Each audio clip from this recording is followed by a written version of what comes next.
Welcome to Chennai சமையல். இன்னைக்கு நம்ம பண்ண போற ரெசிபி வந்து potato cutlet.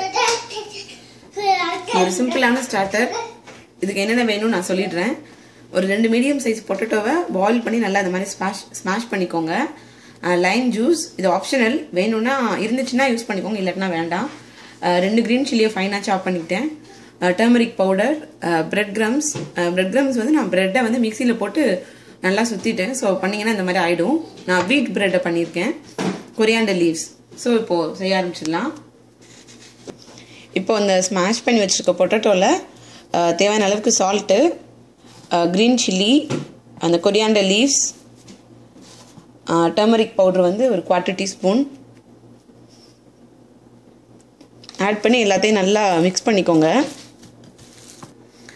1 teaspoon Lime juice. நான் வந்து சாட் மசாலா போடலை, உங்கள்கிட்ட சாட் மசாலா இருந்தால் அது போட்டுக்கோங்க. அவ்வளோதான். லைம் ஜூஸ் போட்டு நல்லா மிக்ஸ் பண்ணி கட்லெட் ஷேப்பில் ரெடி பண்ணிடணும். இந்த மாதிரி ஒரு பெரிய லெமன் சைஸ்க்கு சின்ன சின்ன பால்ஸை அப்படி உருட்டி வச்சுருங்க. இப்போ உருட்டின பால்ஸை வந்து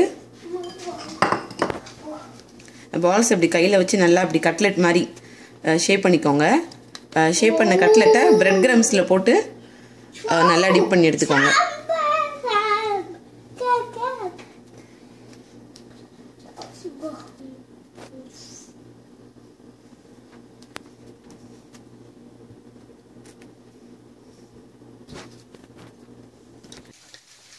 இதில் வந்து கேரட்டை கூட துருவி இந்த பாயில் பண்ண பொட்டேட்டோவோட மிக்ஸ் பண்ணி நம்ம அந்த கட்லெட் பண்ணலாம்.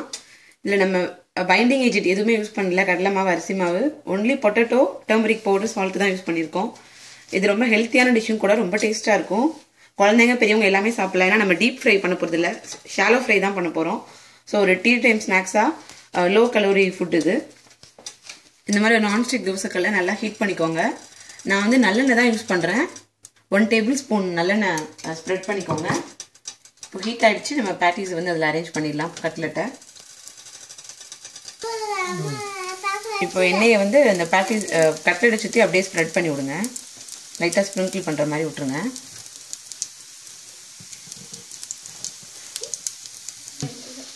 அந்த பிரெட் கிரம்ஸ் வந்து லைட்டாக அப்படி ப்ரௌன் ஆனவுடனே இந்த சைடு திருப்பி விட்டுடலாம்.